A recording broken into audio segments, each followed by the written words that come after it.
안녕하세요. 오늘도 사연살롱을 찾아주셔서 감사합니다. 지난 일들을 떠올릴 때면 입가에 실소가 저절로 피어오르는 저는 서울의 구석동네에 살고 있는 30대 여성이에요. 나이 터울이 크게 나는 친언니가 결혼해서 여기 서울에 눌러 앉아 살고 있고요. 나머지 가족들은 지방에 살고 있어요. 제가 서울이 고향이 아니라 대학을 이쪽으로 오면서 이후로는 쭉 서울 시민으로 살아온 경우라서요. 대학 졸업하고 서울에서 돈벌이를 하다가 결혼까지 여기서 했었죠. 나름 다사다난했다고 할 수 있는 제 결혼 생활을 풀어보고 싶어요. 남편은 저보다 1살 연상이었지만 겹치는 지인들 중에 빠른 생일인 사람들이 몇 있어서 족보가 꼬이는 바람에 저랑 동갑 친구인 것처럼 지냈어요. 되게 친하지는 않았고 그냥 적당히 알고 지내는 정도였네요. 그러다가 남편이랑 제가 서로의 존재를 알고 지낸 지 1년이 넘어갔을 때 어쩌다 보니 둘이서 술자리를 가지게 되었어요. 그 자리에서 진솔한 대화가 오가면서 감정이 싹트게 되었고요. 저만 그런 건지는 모르겠는데 살다 보면 그런 순간이 있지 않나요? 좋은 설렘이 갑자기 피어오르는 순간이든 아니면 나쁜 실망이 한순간에 덮쳐오는 순간이든 이미 알고 지냈던 사람임에도 상대가 확 다르게 보이는 순간이며 계기가 존재하더라고요. 저에게는 바로 그날이었어요. 우연히 상황에 맞아떨어져서 단 둘이 술자리를 가졌던 그날. 일기예보에도 없었던 비가 저녁에 갑자기 내렸었고 그 바람에 술자리는 예상보다 더욱 길어졌었죠. 대화를 나누면서 점차 남편이 달리 보였고 왠지 이성적으로 확 느껴지더군요. 분위기에 취해 인생 이야기를 나누는 동안 저는 제 앞에 앉아있는 이 남자가 더욱 궁금해지고 말았죠. 상대에게 궁금증이 생긴다는 건 그 사람을 또 만나고 싶다는 이야기와도 같은데요. 그건 남편도 마찬가지였는지 그날 늦은 시각에 헤어지고 나서 딱 이틀이 지났을 때 먼저 저에게 연락을 해왔었어요. 혹시 또 자리를 만들 수 있을까? 나는 우리 둘이서만 시간을 보낸 게 너무 좋았는데 너는 어떻게 생각하고 있는지 궁금하다. 남편으로부터 그런 얘기를 들은 직후에 저는 제가 바로 이 연락을 지난 이틀간 무척 기다리고 있었단 사실을 깨달았죠. 서로에게 호감이 있다는 사실을 알게 되었으니 그 이후로는 한쪽이 도망치거나 빼지 않는 이상 일사천리일 수밖에 없었어요. 며칠이 지났을 때 저희는 연인관계로 발전해 있었죠. 사귀는 동안 서로에게만 집중하느라 집안이라든지 가족들 문제라든지 뭐 이런 것들은 별로 대화를 안 나눠봤었네요. 사계절을 함께 보낸 이후에 결혼을 하기로 결심했고요. 그런데 결혼 전에 시부모님께서 저를 보며 언뜻 지나가듯 하셨던 말씀이 마음에 걸렸었죠. 시장 모퉁이에서 옛날에 생선가게를 했었다고? 그 돈 벌어서 자식들이 학교 다니고 옷 사입고 그랬다고? 색다르게 열심히 산 집안일세? 이런 거를 천민 집안이라고 해야 돼? 뭐라고 해야 돼? 시어머니께서 한숨처럼 작게 하신 말씀이었는데 저는 저희 집안이 예전에 생선 팔았다는 걸 가지고 살면서 단 한 번도 부끄럽게 생각해 본 적이 없었기에 무척 당황스러웠어요. 남들 눈에는 그게 어떻게 비칠지조차 고려를 안 해봤었으니 말이죠. 시아버지께서도 의젓하고 멋있는 장군감으로 기른 외동아들을 저 같은 여자에게 허락한다는 것은 엄청난 적선을 행하는 것과 다름없다고 말씀하시면서 제가 행운의 주인공이라고 하셨죠. 저 같은 여자가 어떤 여자라 생각해서 하신 말씀이었을까요? 참고로 당시 남편은 꽤나 알아주는 기업에서 재직 중이었고 회사 내에서의 전망이 좋았고요. 저는 연봉이 너무나도 평이한 대신에 안정적이라서 사실상 해고당할 걱정이 아예 없는 일을 하고 있었답니다. 저도 딱히 뒤처지는 조건이 아니라 생각했고 결혼할 때 들어간 돈도 거의 정확히 절반 수준으로 부담했기 때문에 시부모님께서 저를 아래라고 못 박으신 게 떨떠름했었네요. 결혼하고 나서 이 얘기를 남편에게 했었는데 돌아온 반응이 기가 막혔었죠. 네가 좀 변변치 않아 보이는 집안에서 나고 자란 건 맞잖아. 우리 부모님이 틀린 소리 하신 것도 아닌데 발끈하지 말자. 이거 싸우자는 건가 싶었는데 남편이 너무 아무렇지도 않게 말을 하길래 저도 분위기 험악하게 만들고 싶지 않아서 그냥 넘겼어요. 왠지 모를 불협화음을 내며 시작했던 결혼 생활. 역시나 문제가 없을 리 없었답니다. 발단은 결혼하고 나서부터 시부모님께 매달 드렸던 용돈이었는데요. 원래 30만 원을 드렸어요. 그런데 딱 3달이 지나자 용돈을 올려달라고 하시더군요.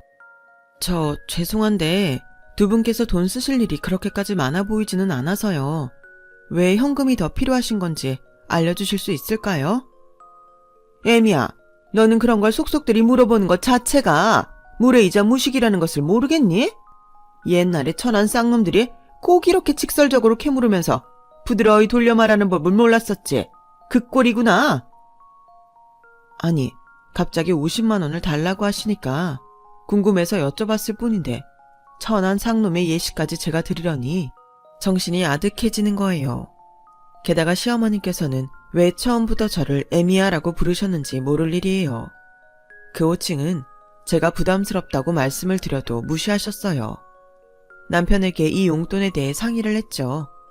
네 부모니까 내가 주체적으로 해결을 하라고 그랬더니 남편이 저한테 경제권을 아예 딱 넘겨주겠다고 하면서 그 대신에 자기 부모님 용돈 좀 원 없이 드리자고 하는 거예요. 사실 나도 우리 부모님이 저렇게 나오시는 거 너무 속이 상하고 너한테 창피한데 하나뿐인 아들이 장가가고 며느리 들어오고 이런 변화를 겪으시면서 우리 둘한테 의지하고 싶으신 것 같아. 어쩌면 우리의 효심을 일부러 시험하는 것일 수도 있고 그러니까 일단은 우리 부모님이 요구하시는 대로 따르면 안 될까? 그렇게 나오는데 제가 거절하기가 참 못하더라고요. 게다가 저에게 자기 월급의 상당 부분을 아예 넘기고 경제권을 주겠다고 하니 그러자고 해버렸어요. 그런데 다달이 용돈 50만 원은 말 그대로 기본금이었고요. 어디 같이 모시고 식사라도 하면 당연히 그 돈 저희가 내야 했고 왜 그렇게 건강식품이며 외출복이며 등산화 같은 걸 새로 사시고 싶어 하셨는지 은근하게 복장이 터졌어요. 와, 이거 진짜 지출이 장난 아니더라고요. 그런데 제가 정말로 시부모님 때문에 그 돈 사라지는 거면 차라리 참고 살 수 있었을 거예요. 어이없는 반전이 여기에 숨겨져 있었더군요. 응, 그래. 아들, 엄마가 오늘 그 돈 싹 모아다가 한 대 묶어놨다. 그럼 이게 다 우리 아들의 소중한 돈인데 엄마가 관리 잘해야지. 며느리 들이니까 좋네. 이런 식으로 돈도 받아낼 수 있고. 그런데 우리 아들 너무 그렇게 효자 이미지 쌓아도 괜찮은 거야? 시댁에 과일 산 거 나눠드리려고 예고 없이 방문했던 때였는데요. 제가 온 걸 모르고 시어머니께서 큰 소리로 전화통화를 하고 계셨어요. 통화 상대는 제 남편이었고요. 들려온 내용이 심상치가 않아서 제가 가만히 머리를 굴려봤다가 충격에 휩싸인 채로 피식 웃었습니다. 그러자 저를 발견하신 시어머니께선 사색이 되셨었죠. 애미야, 네가 여기에 언제부터 와 있었냐? 설마 다 들은 건 아니겠지? 그 반응에서 확신이 왔어요. 진짜 머리 뚜껑이 열리더군요. 시어머니와 얘기해봤자 별로 소용없을 것 같아서 그날 남편하고 설전을 벌였네요.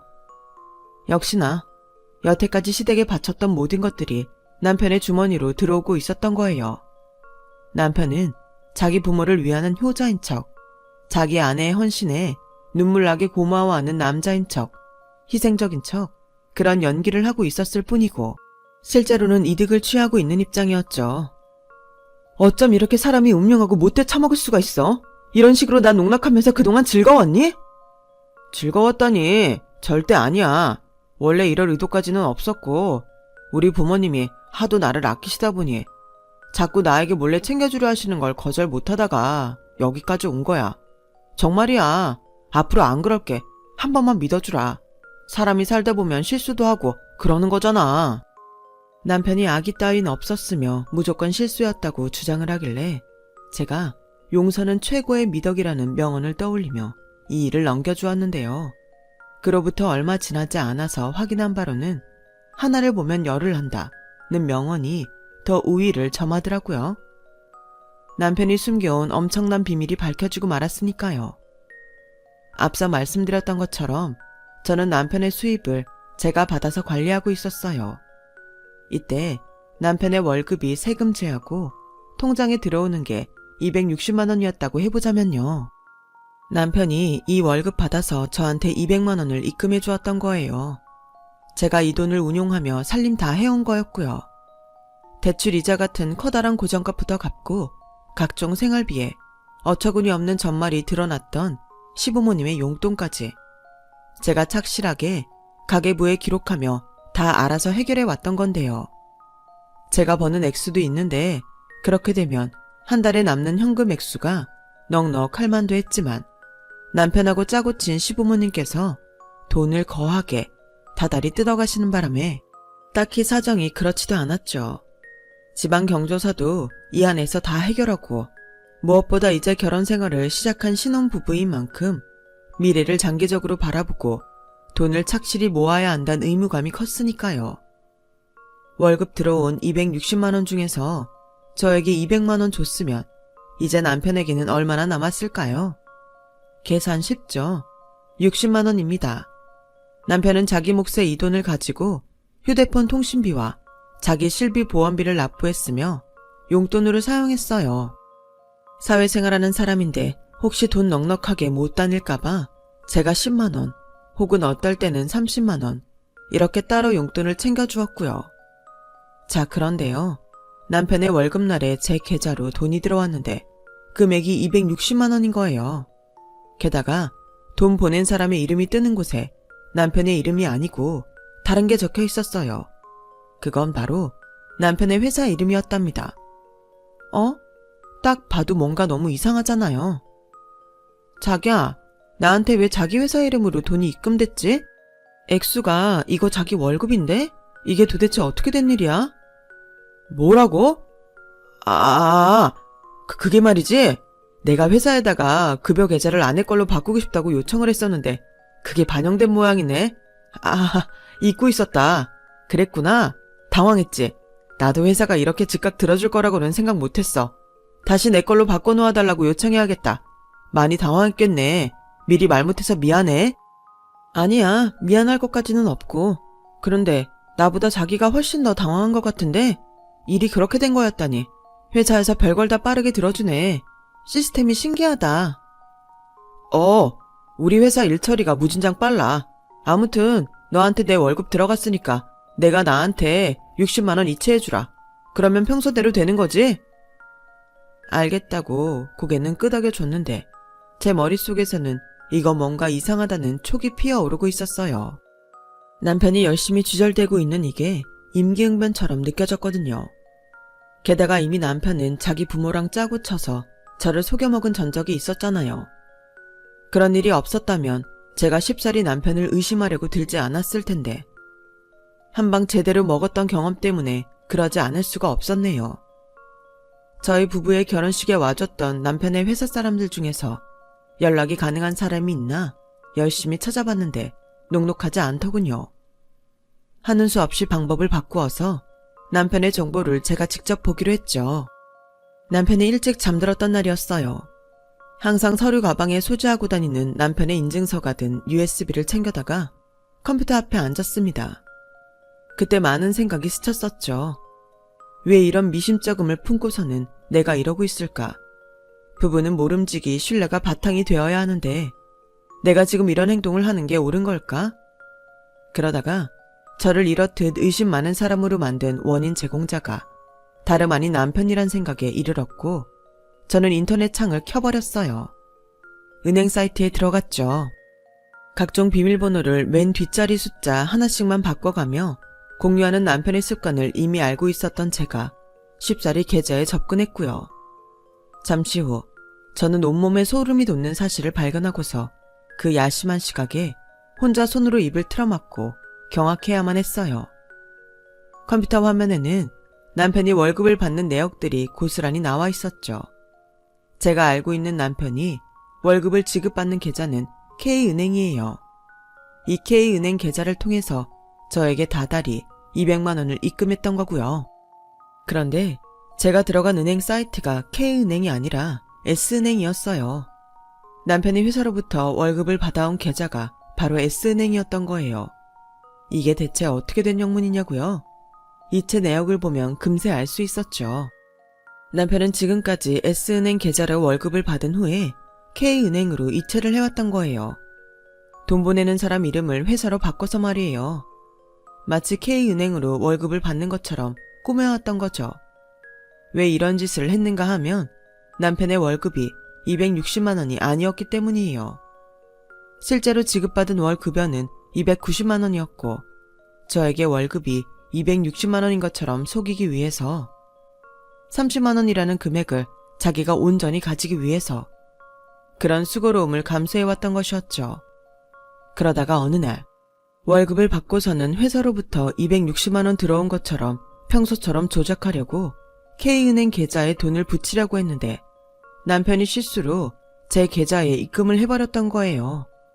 그래서 저는 보낸 사람이 남편의 회사로 적혀있는 260만 원을 입금받았던 것이었죠. 열불이 터졌어요.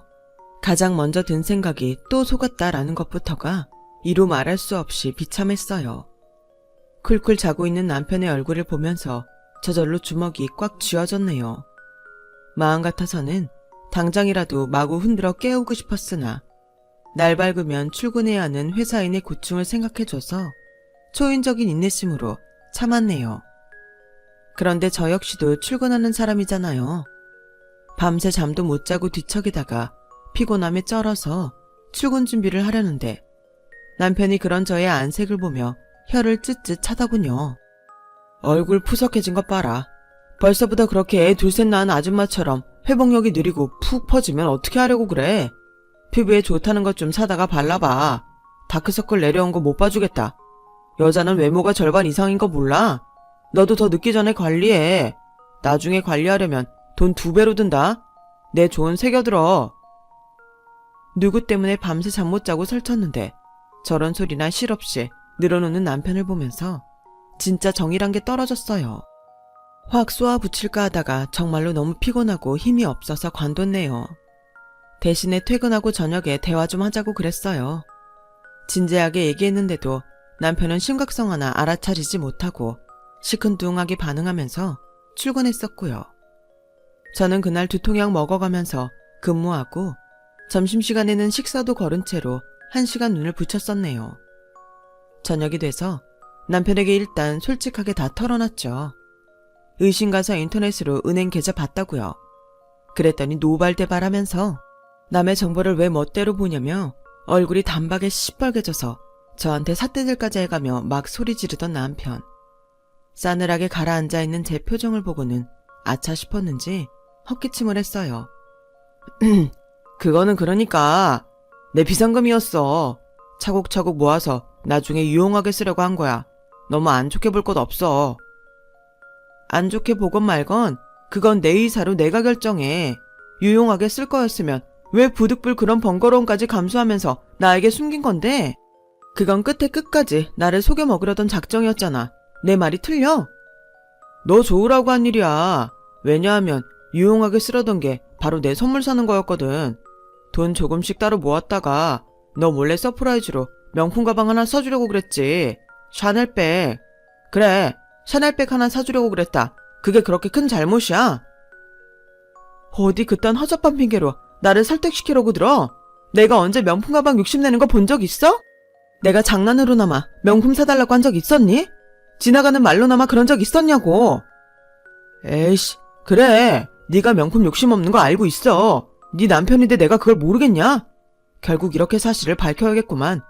네가 부담스러워할까봐 이 얘기까지는 안 하려고 했는데 사실은 나중에 우리 아이가 태어나면 아이 이름으로 적금 상품을 들어볼까 해서 돈을 따로 모으고 있었던 거야.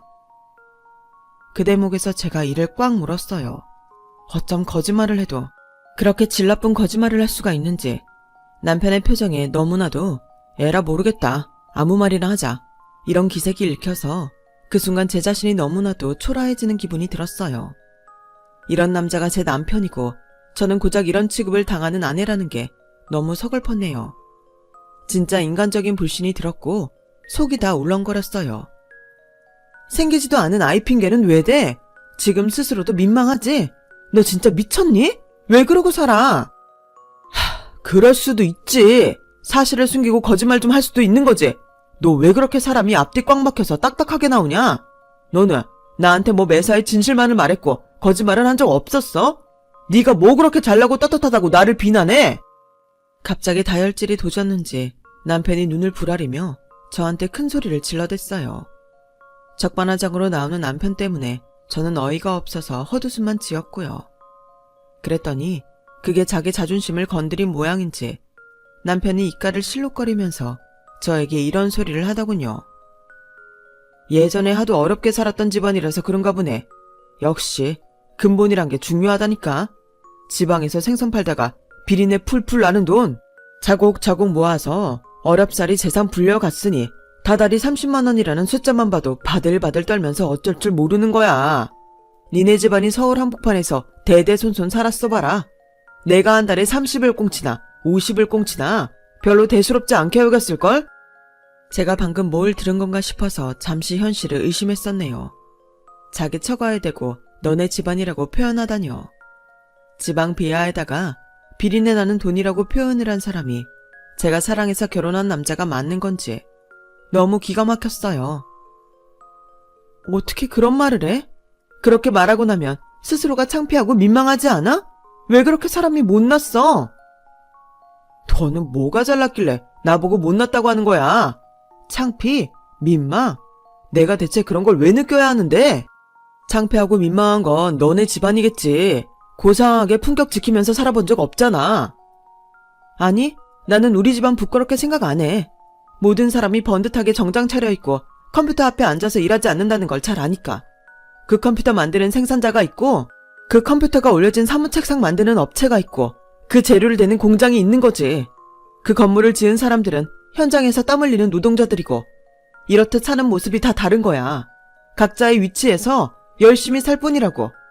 그런데 네가 뭔데 품격을 운운하면서 우리 집안을 낮잡아봐? 너처럼 편협한 사고방식을 가진 것도 모자라서 그걸 부끄럽게 여기지 못할 망정. 입 밖으로 내는 사람이야말로 수준이 낮은 거야. 알아들어? 남편의 어이없는 발언에 져줄 생각이 없었기 때문에 제가 정확하게 일침을 날려주었죠. 그랬더니 남편이 입을 꾹 다물면서 차마 제 말에 반박은 못하고 부들부들 몸을 떨더군요. 크게 분한 모양이었어요. 마치 자기는 잘못한 게 하나도 없는데 일방적으로 공격당해서 분에 미치겠다는 남편의 그 반응을 보고 제가 진짜 학을 떼면서 고개를 흔들었죠. 네가 왜 너와 다른 삶을 사는 사람들을 우습게 깔보는 줄 알아? 그러면 네 인생이 더 잘난 것 같은 착각이 들거든. 실상은 그렇지도 않은데 남을 비하하면서 자기의 위치를 공고히 하려는 못난 심리인 거지. 아주 심리학자 납시셨다. 너 말 엄청 잘하네. 야, 나도 말 잘하고 어디 가서 꿀려본 적 없어. 내가 너보다 잘 버니까 큰 소리 뻥뻥 치고 살아도 되는데 지금까지 너 배려해서 인내하고 참으며 살아온 거야. 그런데 내 호의를 네가 이렇게 갚는구나. 뭐라고? 이야, 그거 참 대단한 호의를 베풀었구나. 멋지다. 진짜 사나이다. 너무 엄청난 남자라서 내가 감당이 안 되네? 잠만 말고 헤어져. 우리 이혼해.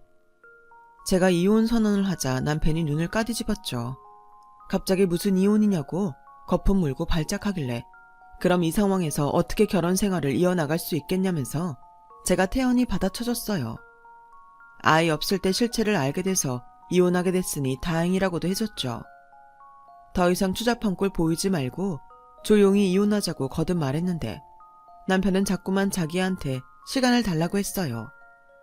마지막 마무리 인사를 멋진 걸로 고를 시간이 남아 달라면서 이대로 끝나면 자기 체면이 너무 구겨져서 안 된다고 하더군요. 이 남자가 너무나도 찌질하고 못나 보였는데 이미 이혼 결심했고 정도 다 떨어진 마당에 약간의 시간을 더 주는 게 무슨 상관이겠나 싶어서 그렇게 했는데요. 남편이 준비한 것은 결혼 생활을 마무리 짓는 마지막 인사말이 아니라 바로 시부모님이었습니다. 주말까지 제발 아무 소리도 말고 기다려달라던 남편의 의도가 이거였나 봐요. 시부모님 두 분이 예고 없이 들이닥치셨는데 어안이 벙벙해진 저와는 달리 남편은 의기양양한 미소를 짓고 있었죠. 게다가 저를 보면서 남편이 윙크도 하더라고요. 그거 보고 제가 굳어버렸어요. 상대 속사정이 어떤지는 전혀 고려도 하지 않는 사람이 남편임을 그 순간 재차 깨달았네요. 머리가 지끈거렸는데 점입 가경으로 시어머니께서 전에 없이 인자한 웃음과 함께 저에게 이런 말씀을 하셨어요. 애미야, 네가 지나치게 불같은 성질을 가지고 있구나. 결국은 그게 화를 불러온 거야. 앞으로는 부디 성질 좀 죽이고 살아다오. 참한 며느리, 참한 부인이 되라는 것까지는 내가 바라지도 않는다. 그놈의 성질만 부리지 않고 지내다오. 그러면 내가 여한없이 너에게 잘해주지 않겠니? 나 아직 며느리 아끼고 사랑하는 시어미로서의 모습은 보여주지도 않았어. 내 진면목을 보면 너도 나한테 마음을 활짝 열 수밖에 없을 테니 우리 앞으로 더욱 잘 지내보자꾸나. 지난 일은 잊고. 저에게 성질이라고 하셨는데 정작 진짜 백이 다혈질 환자는 남편이었거든요. 게다가 제가 시어머니께 마음을 활짝 열 거라니 지갑을 다시금 활짝 열어달라고 하셨다면 차라리 덜 무서웠을 거예요. 어디서부터 반박을 해야 할지 차마 갈피조차 안 잡히더군요. 그 옆에서 시아버지께서는 근엄하신 표정으로 계속 고개를 끄덕이고 계셨고요. 음악 들으시는 줄 알았어요. 자꾸 리듬을 타시는 것 같던데 그 반복적인 끄덕임을 보면서 제 정신은 혼미해져 갔습니다. 대체 이 가족 뭐지? 이런 생각을 새삼하고 있었는데 저와 눈이 마주친 남편이 또 윙크를 날리는 거예요. 그러면서 피식 웃기까지 했는데 그게 맞지? 우리 부모님한테 설득 안 당하고 못 버티겠지? 이렇게 말하는 것만 같았어요. 네가 앞으로 성질 죽일 수 있도록 우리가 도와주마. 너는 우리 아들을 믿기 힘들거든.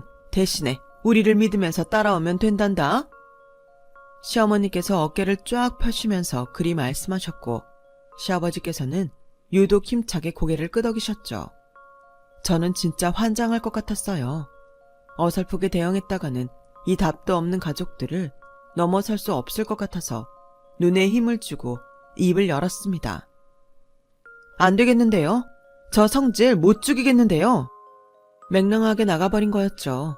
그러자 이런 반응은 상상을 못 하셨는지 당황하신 시부모님께서 동시에 입을 쩍 벌리시더군요. 남편은 곧바로 울컥하더니 저에게 이를 갈며 이렇게 말했고요. 야, 너 우리 부모님 앞에서 뭐 하는 짓이야? 어른 공경할 줄 몰라? 너 정말 실망이다. 우리 부모님 앞에서는 신용이나마 네 알겠습니다. 생각해 보겠습니다. 이렇게 나오는 게 맞는 거야. 그래서 제가 그 말 듣고 눈을 깜빡이면서 시부모님께 여쭤봤어요. 그렇다는데요? 어떻게 생각하세요? 제가 거짓이나마 가식을 부리면서 두 분께 대답을 그렇게 해드리길 원하시나요? 그러시다면 제가 그렇게 따르고요. 그러자 민망해지신 시부모님께서는 제 시선을 피하면서 작게 헛기침들을 하셨죠. 적당히 해결하라는 두루뭉술한 말씀을 남기신 채 두 분은 가버리셨고 저는 남편에게 더 볼 것도 없으니까 이혼이나 빨리 하자고 그랬어요. 그때 남편이 저한테 그러더라고요. 돈을 주식이나 사기로 날린 것도 아니고 남편이 시부모랑 따로 돈 좀 모은 거고 남편이 자기가 번 월급에서 일부를 감췄을 뿐인데 이걸 문제 삼아서 이혼하자고 하는 정신 나간 아내는 세상에서 저밖에 없을 거래요. 범죄자를 사랑하며 출소를 기다려주는 여자들도 있는데 자기는 범죄도 안 저질렀건만 왜 이혼을 당해야 하냐며 진심으로 억울해하였어요. 저는 남편의 말을 들을수록 이혼이 시급하다는 생각과 더불어 애초에 결혼을 잘못했다는 생각까지 함께하게 되었죠. 이혼을 안 해주려고 하길래 남편의 자존심을 건드는 수단을 썼어요. 너 나한테 왜 이렇게 집착해? 나는 이제 네가 싫은데 너만 이렇게 매달리니까 조금 불쌍해지려고 한다. 나를 이렇게까지 사랑해서 너 어쩌려고 그러니? 나 없이는 못 사는구나. 그러자 발끈한 남편이 저 없이도 잘 살 수 있다고 큰소리 뻥뻥 치면서 이혼 도장 찍어줬어요. 자기와 이혼한 걸 반드시 후회하게 해주겠다며 저에게 호언장담을 남겼고요. 이혼하는 건 제 인생 최대의 실수라고 하더군요. 하지만 저는 이혼하고 나서 너무 행복했어요. 온전한 제 일상을 누리는 평온함을 맛보았고요. 가족들하고도 결혼 전보다 더욱 친밀하게 지내기 시작했답니다. 직장생활도 더욱 활기차게 해나갔죠. 반대로 전 남편은 저와 이혼한 뒤에 돈독이 올랐는지 연봉 100만 원 남짓 차이 나는 돈 때문에 이직을 했어요. 하도 매너 없이 이직을 해버려서 회사 사람들이 전부 욕을 했다죠. 제가 이걸 어떻게 알았는가 하면 전 남편이 이직한 곳에 제 지인이 있었어요. 부서는 아예 다른데 남편을 건물에서 우연히 딱 보고 알아차렸다고 하더군요. 지인이 발견 못했으면 큰일 날 뻔했었죠. 왜냐하면 전 남편은 그곳에서 결혼한 적 없는 척 순수한 총각인 척 행세를 했어요. 그러다가 제 지인이 슬쩍 그 사람 결혼했던 걸로 아는데 라고 말을 흘리자 전 남편은 금세 입장을 바꿨고요. 사실은 말이죠. 제가 사기 결혼을 한번 당했습니다. 꽃뱀한테 물려서 인생 교육 제대로 당했네요. 저라는 사람이 이제 더 이상 사람을 쉽게 못 믿게 된 것 같아서 너무 가슴이 아플 따름입니다. 갑자기 동정심을 유발하면서 피해자인 척을 한 거예요. 그러자 제 지인이 원래는 더 이상 참견 안 하려고 했는데 하도 화가 나서 전 남편이란 작자가 아내한테 잘못을 저질러서 이혼을 일방적으로 당한 거라고 회사 사람들한테 말을 해버린 거죠. 전 남편은 그 후로 거짓말쟁이로 찍혀서 기피 대상이 되었고요. 그것도 부족했는지 대형 사고를 쳤대요. 회식 때 만취해서 상사한테 대박 실수를 저질러 버렸다는데요. 저런 말입니다. 난방 냉방 쐬면서 번 돈하고 더위 추위 다 느끼며 땀 흘려 번 돈하고 이게 다르다 생각하거든요. 엄연히 노동자 계급이 아래다 이 말이죠. 이게 맞는 거고요. 사회는 솔직히 계급이 전부잖아요. 그런데 세상을 무조건 아름다운 동화로 보는 사람도 있는 걸 보고 제가 깜짝 놀랐습니다. 그런 사람을 보면 착한 척하는 병? 뭐 이런 거에 걸린 것 같아요. 자기가 정의의 사도야 뭐야. 그런데 전 남편의 헛소리를 듣고 있던 상사의 얼굴이 점점 붉어진 거예요. 자네 지금 내 부친이 막노동판 출신이고 내 모친은 식당 주방 출신인데 그렇다면 나를 대놓고 모욕하는 거라 봐도 되겠나? 에? 아니, 팀장님 같으신 분이 어떻게 그런 부모님을 두실 수가? 전 남편은 정신 못 차리고 즉각 사과를 하지 않았대요. 하기사 저한테도 미안하다는 말을 똑바로 할 줄 몰랐던 인간이니 놀랍지는 않아요. 그 상사가 회사에서 줄 잘 섞기로 유명했고 임원진들이 워낙 아끼는 인사였는데 그런 인물에게 전 남편은 제대로 걸린 거였죠. 그러자 다들 전 남편을 외면하며 상대를 안 해주기 시작했고 자존심이 강했던 전 남편은 여기 아니면 갈 데 없는 줄 아냐면서 용감하게 퇴사를 했답니다. 하지만 다시는 그만한 수준의 일자리를 얻을 수는 없었죠. 원래 나이 더 먹고 경력 더 쌓이면 기업에서는 선뜻 받아주기 부담스럽거든요. 어쩔 수 없는 이치인데 그걸 간과하고 자기를 데려가고 싶어하는 회사가 널렸다고 믿은 전 남편의 머리가 꽃밭이었던 거죠. 이직은 로또와도 같은 행운이었던 것일 뿐인 것을요. 현실을 알게 되자 크게 절망한 전 남편이 술에 진탕 취했는데 그걸 또 전 시어머니께서 저한테 알려주시지 뭔가요? 우리 아들이 술에 쩔어서 너만 찾는구나. 너한테 전화를 해도 수신 거부를 해놨는지 통화가 안 된다고 해서 내가 전화를 걸었단다. 너에게 알려주고 싶은 것도 있고 해서 이토록 순정이 넘치는 사내를 요즘 세상에 찾아보기 쉬운 줄 아니? 네가 더 괜찮은 신랑감을 새로 구할 수 있을 것 같으니 어림없는 소리 적당히 몸값 올리고 이제 그만 다시 재결합이나 하거라. 이전보다 네가 비싸진 며느리라는 걸 우리도 인정해 줄 테니까 말이다. 무심코 전화를 받았다가 제가 깜짝 놀랐어요. 어이쿠, 제가 깜빡하고 전 시어머니 번호를 아직까지도 차단을 안 했었다니. 저는 조용히 통화 종료 버튼을 누른 후에 바로 번호를 차단했어요. 깔끔하고 군더더기 없는 마무리였네요. 그 이후로 전 남편은 회사 두 곳을 전전하다가 갑자기 사업을 시작하겠다며 일을 벌인 후에 다 망쳐놔서 그야말로 패가망신을 했고요. 일용직이든 아르바이트든 닥치는 대로 해야 할 때가 되지 않았나 싶네요. 그토록 본인이 무시했던 노동을 직접 해보면 뭔가 깨닫는 게 있을지도요. 정말 세상에는 별별 놈 다 있는 것 같아요. 사귀는 동안에는 이런 치명적인 단점을 못 봤다는 게 믿어지지 않을 뿐이에요. 얼마 전 새로 사귄 동네 친구에게 제 결혼 이야기를 들려주었더니 자기가 아는 어떤 사람도 배우자한테 이런 비슷한 수법으로 당해서 이혼 직전까지 갔었다네요. 그 집은 아이가 있어서 이혼만은 끝내 참았다던데. 그냥 그때 이혼했어야 했다고 후회하는 얘기를 자주 하더랍니다. 와, 그런 얘기까지 들으니까 제가 가슴을 쓸어내렸죠. 이혼하길 100번 1000번 잘했다고요. 비록 제가 아둔하여 덫에 걸리긴 하였으나 빠져나와 살고 있는 것에 감사합니다. 제 경험담을 들어주신 분들에게는 모든 불행의 덫이 피해갔으면 좋겠어요. 여러분, 사연 댓글에 응원과 현명한 조언 부탁드려요. 좋아요와 구독은 저에게 큰 힘이 됩니다.